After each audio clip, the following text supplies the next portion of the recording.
Shalom Uvracha, nous sommes très heureux de vous recevoir cette semaine pour partager avec vous un Dvar Torah sur la Parashat Kedoshim. Nous sommes dans la synagogue Sidi Fred Jalimi, la source, et c'est un plaisir pour nous que de partager ce Dvar Torah. La Parashat Kedoshim, c'est une parasha pleine et riche de mitzvot, il y en a 51 en tout. Nous allons nous arrêter, faire une analyse sur un des psukim de la parasha qui comporte deux de ces mitzvot. Le pasuk nous dit « Lo telech rachil be'amecha, lo ta'amod al dam re'echa ani Hashem » Ne va pas en colportant le mal parmi les tiens, ne te tiens pas sur le sang de ton frère, je suis Hashem. La deuxième partie du pasuk, je l'explique rapidement, ne te tiens pas sur le sang de ton prochain, ça revient à dire, nous dit Rashi, ne mets pas, si tu vois ton frère en danger, d'un quelconque danger, tu dois le prévenir et mettre tout en place pour essayer de le sauver. Mais ce qui appellera notre analyse aujourd'hui, ça sera de comprendre quel est le lien qui lie les deux parties du pasuk. Quel rapport entre le fait de ne pas colporter, de ne pas dire de la lachon hara sur autrui, et aussi d'un autre côté, ne te tiens pas sur le sang de ton ami. Si ton ami est en danger, il faut que tu t'affaires à l'aider, à le sauver.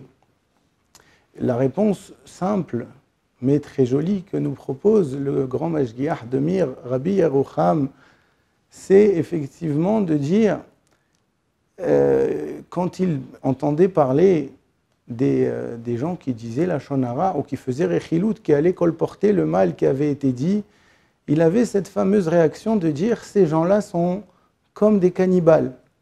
C'est vrai qu'a priori, la comparaison paraît peut-être exagérée, mais en fait c'est tout le contraire, elle n'est pas assez forte à son sens. Alors qu'un cannibale va manger la chair d'un homme qui est déjà mort, celui qui dit le lachon hara, il est en train de planter ses crocs et de faire couler le sang de son frère qui est encore vivant. C'est quelque chose de terrible, mais il faut en avoir conscience pour s'en prémunir. Et là, effectivement, on peut comprendre l'articulation du pasuk. Lo telech rachil be'amecha, ne va pas en colportant le mal sur ton frère, sur les gens qui vivent autour de toi, car par cela, tu te tiendras sur le sang de ceux qui t'entourent, Hazve Shalom. C'est une première analyse. Le Rav Galinsky, lui, nous propose une interprétation différente. Le Rav, il part du principe que si quelqu'un va dire du mal sur son prochain, c'est que ce prochain, sûrement, lui a aussi causé du tort. Il a peut-être humilié, blessé, offensé.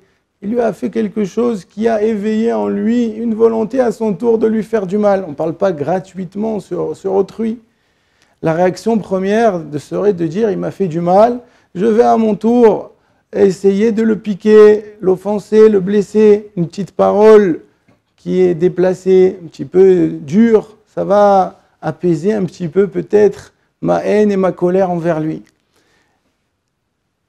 Mais le Rav de nous dire, la Torah te demande un comportement tout à fait différent. On attend d'un homme, on attend d'un Ben Israël dans la Torah qu'il se concentre sur ses propres obligations. Il ne doit pas faire cas de ce que les autres doivent lui faire, des obligations des autres envers lui. Un juif doit se concentrer sur ses propres obligations envers Akadosh Baruch Hu et envers ses prochains. C'est vrai que si lui a transgressé l'interdit de lo ta'amod al dam re'echa, il t'a fait du mal, il t'a piqué, alors toi, à ton tour, ton obligation, c'est lo telech rachil ve'amecha. Ne va pas en colportant le mal qu'il a fait et en essayant de le blesser à ton tour. Vous savez, c'est quelque chose de plus large. Et ça, on le trouve dans toute la Torah. Par exemple, dans la mitzvah du prêt, il y a un prêteur, il y a un emprunteur. Alors que le prêteur doit, lui, se concentrer sur sa mitzvah, après avoir prêté, bien sûr, qui est en soi une mitzvah. Mais il a un autre commandement de la Torah, lo yigos et re'eu. Ne viens pas oppresser celui à qui tu as prêté, ton emprunteur.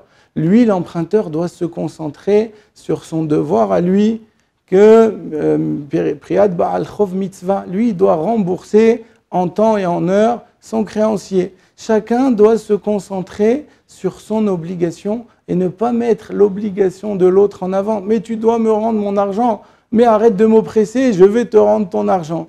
Chacun doit se concentrer sur son obligation. Et on trouvera ça dans toute la Torah. Un élève par rapport à son maître et le maître par rapport à son élève. L'élève, lui, a l'obligation, comme nous dit Pirkei Avot, dont on a initié la lecture cette semaine, nous avons dit Yehi mora rabach ke mora shamayim, que la crainte de ton maître soit comme la crainte de Akadosh Baruch Hu Kaviachol. Et à l'inverse, le professeur, le Rav, lui, Yehi kavod talmidach haviv alecha keshelach. Il faut que l'honneur de ton élève te soit aussi cher que ton propre honneur. Et on trouvera ça aussi pour le mari envers sa femme, qu'un homme doit respecter sa femme encore plus que lui-même. Et à l'inverse, la femme, elle doit respecter son mari encore plus qu'elle-même. Tout le problème dans la vie, il va commencer quand on va mettre en avant l'obligation de l'autre en omettant sa propre obligation. Si le mari il va dire « mais pourquoi elle ne me respecte pas ?» Est-ce que toi, tu l'as respecté plus que toi-même? C'est vers ça que tu dois tendre, c'est dans cet effort que tu dois investir. Laisse l'obligation de l'autre à l'autre. Concentre-toi sur ton propre devoir. On a un exemple aussi frappant. Un homme n'a pas à venir déranger la parnassa de son ami. Je ne vais pas installer un magasin devant celui de mon ami, bien que des fois, al-pi halakha, il n'y aura pas de problème, mais ce n'est pas quelque chose de sensé, ce n'est pas quelque chose de juste, ce n'est pas quelque chose de droit. Alors c'est vrai, un adam nogeya bema shemochan lachavero, un homme ne peut pas prendre à l'autre ce qui lui revient.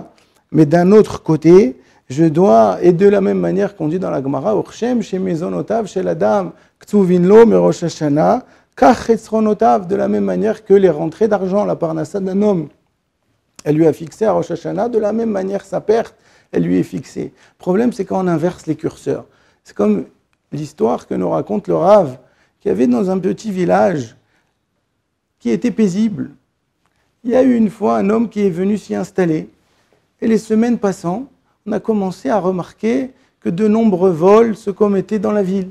Et les gens commençaient à avoir peur, commençaient à craindre chaque jour que peut-être ça allait être leur tour aujourd'hui. Tout le monde savait qui était le voleur. Il se nommait Pigné. C'était lui, ce nouvel arrivant. Mais voilà que personne n'avait jamais arrivé à l'attraper la main dans le sac. Sa ligne de défense était un petit peu extravagante. Quand on l'appelait, une maison avait été cambriolée un soir. Le lendemain, tout le monde connaissait l'adresse. On allait voir Pigné. On lui disait « Pigné, regarde, on a été cambriolé, il nous manque tous nos bijoux, tous nos objets de valeur. » Et Pigné, sa ligne de défense, elle était claire. « Ah là là, c'est quel dommage, je suis triste. » Il pleurait presque avec eux. Il a dit « Bon, je vais voir ce que je peux faire. » Il allait, revenait, et dit « J'ai trouvé la bande de brigands qui vous a cambriolé.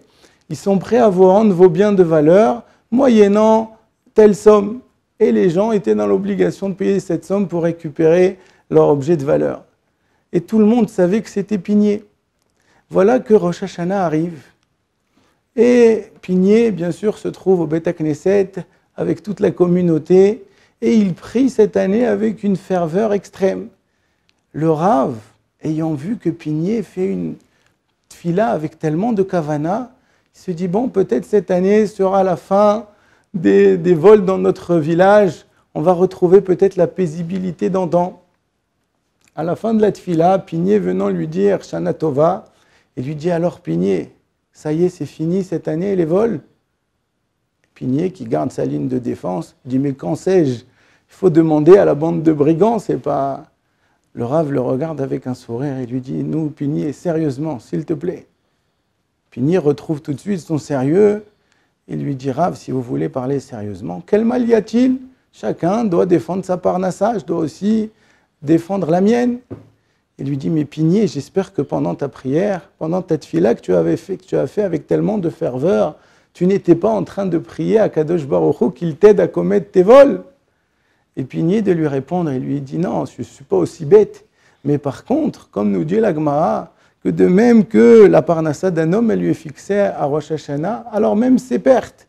Alors moi, j'ai dit à Hachem, Ribono Shel Olam, si cette année tu as décidé sur des gens de notre communauté qu'ils aient des pertes et que ça passe par un cambriolage, alors s'il te plaît Hachem, fais que ça passe par moi. Ça en paraît rigolo, mais ça c'est celui qui n'a pas compris quel est son devoir. Ne regarde pas la perte de l'autre, regarde-toi ton interdit de ne pas voler. Et en fait, on voit que quand le système il est mis à bas, quand il est mis en défaut, alors c'est toute la société qui va perdre de sa valeur et qui va perdre de sa qualité de vie. Il y a une autre histoire, je la raconte aussi. Il y a dans une ville, il y avait un juge qui avait des fins de mois difficiles. Et il a été tenté, c'était facile, bien sûr, en tant que juge, d'accepter du shohad, des pots de vin. Mais, bien sûr, de le prendre de main à main, c'est un petit peu rabaissant, c'est délicat. Donc, il avait mis un système en place qui fonctionnait. Il allait, à chaque fois qu'il rentrait dans le tribunal, il changeait ses chaussures. Il avait une paire de chaussures qui l'attendait à l'entrée du tribunal. Mais il avait fait savoir auparavant au plaignant, ma chaussure droite t'attend. Et au défendeur, ma chaussure gauche t'attend. Et lorsqu'il allait se chausser de ses chaussures de juge pour entrer au tribunal, il voyait, s'il y avait une des deux chaussures qui était remplie de billets et l'autre non, alors ça allait très vite. Le jugement était toujours en faveur de celui qui avait rempli la chaussure. Si par contre les deux chaussures étaient remplies, ça mettait un peu plus de temps, il fallait voir combien le pied était oppressé dans la chaussure pour faire pencher la balance en faveur de celui qui avait mis le plus d'argent. Mais une fois, les deux chaussures étaient remplies, il avait du mal, il avait le pied très serré dans la chaussure, il a décidé donc de faire pencher la balance en faveur d'un des deux partis. Il lui donne donc raison, les plaignants rentrent chez eux, et lui, il enlève sa chaussure, qui était celle qui était pleine, et qu'est-ce qu'il y trouve? De vulgaires morceaux de papier. Et cette réflexion de ce juge de dire « Ah là là, il n'y a plus de confiance dans les gens aujourd'hui, on ne peut plus faire confiance à personne. » Le juge qui se moque de lui-même quelque part. Cette histoire serait drôle si elle n'était pas triste. Et elle ne serait pas triste si elle ne nous concernait pas. En effet, dans toutes les relations de notre vie, entre les parents et les enfants, les éducateurs et leurs élèves, le mari et sa femme, un homme et son prochain de manière générale, souvent, on ne joue pas son rôle parfaitement. On a des manquements par-ci, par-là. Mais ça ne nous dérange pas.